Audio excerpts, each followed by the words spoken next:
So let's start at the top. Defending champs, Los Angeles Rams. When you really look back at the stats, it's honestly kind of crazy how the Rams won it all last year. Like when you look the way they played the regular season, right? The passing game was amazing. Obviously, you had Cooper Kupp, Offensive Player of the Year, and Matthew Stafford. But their run game was atrocious last year with Daryl Henderson. They got the injury bug, though. It's the same thing. They lost Cam Akers early. They did. But even when he came back, Cam Akers didn't necessarily look the best. Obviously, he was recovering from the Achilles injury. And I expect a much better season from him this year. But still, like when you look at it, right? Let me finish this real quick. The pass game carried the offense. And even the defense, like their pass defense was pretty bad. The run defense was good. They obviously got a lot of pressure. But they're like a middle of the pack defense, really, for the most part. And then when you include the bad running game on offense, it's kind of crazy that they were the team that won it all. I mean, I guess so, but it just comes down to game by game once it's in the playoffs.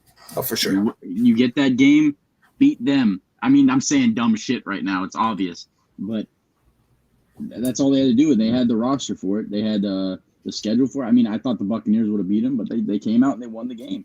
End of the day, they won the games they needed to win.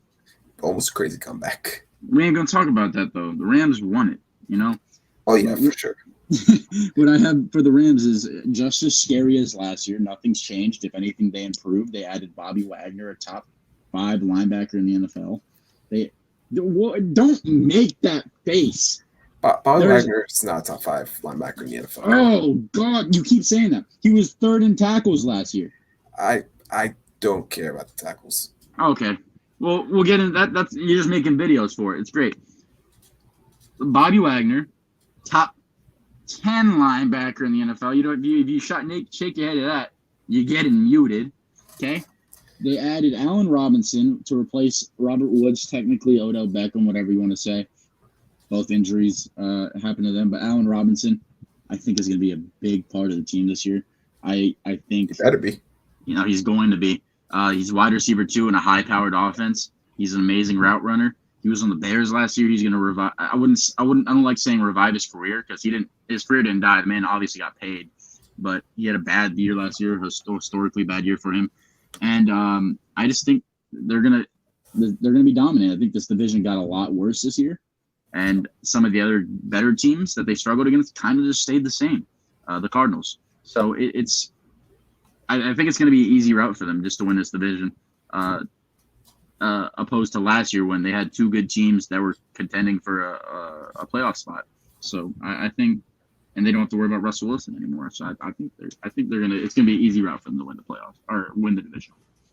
Yeah, I mean, Allen Robinson, like you said, he should be a good addition to them. Allen Robinson, Cooper Kupp. Allen Robinson's a lot younger than I would. 27. 28. 28. Yeah, he's 28. But okay, I mean, still, like it seems like he's been in the league for a while. When you think back to Chicago years, all the way back to Jacksonville. Yeah, he's been in the league for a while. But he's still a fairly young guy who should be able to produce for them. Obviously, Cam Akers, like we said, coming back from the injury, should be a lot better. They still have Daryl Henderson there. They drafted Kyron Williams. That's maybe a 3rd down guy for them. Kyron Williams is out for the year, buddy. He's not out for the year. Yeah, he is. He's out for training camp. He's not out for the year. No, he tore something. Like he completely tore something. I don't think so. I'm pretty sure he's. I'm pretty sure he's out for the year. I'm gonna look that up real quick. But I mean, defense, they lost. They lost Sebastian Joseph Day, who I think is going to be not a major loss because they obviously have a guy named Aaron Donald. Who's that? You know, just the best player in football. Oh, okay. I never heard of him. But yeah, maybe you should watch some Rams games, something like that. On that, no, I'm too busy watching Lions games. Well, by the way, he is expected to return in the early stages of training camp. Okay, what did I see then? What was first reported? Because it was something bad about him. I'm not sure. Oh, well, anyways. But anyways, I mean, Aaron Donald's just a monster. I mean, he almost retired. I don't know why. No, he didn't. Because I mean, you watch the Super Bowl, that man absolutely took over that game. Then you also got Jalen Ramsey back there.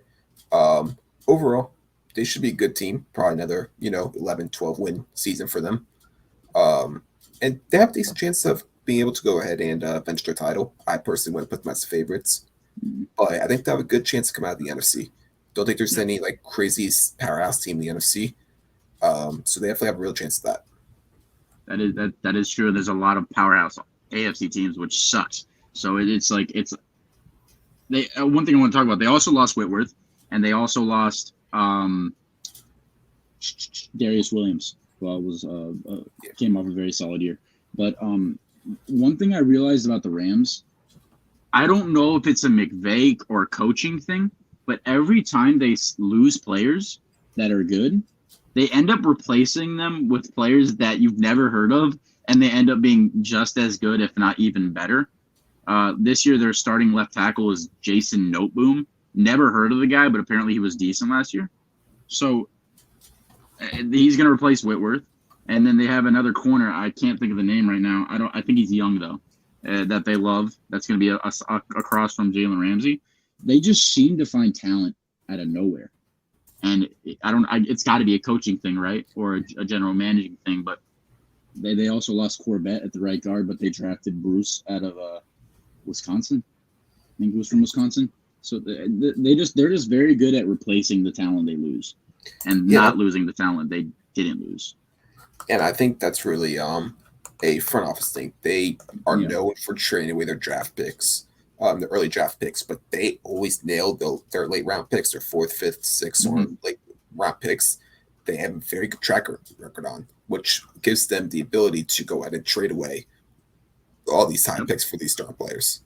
And then when they use their 4th and 5th round picks, they end up being good players. Like they're just a farm system.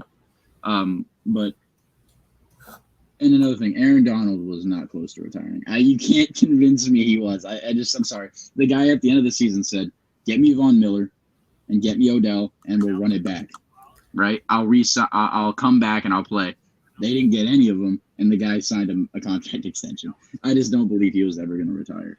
I'm not saying it was never in his mind, but I just don't believe he was going to. Aaron, for some reason you're listening to this, just let me $10.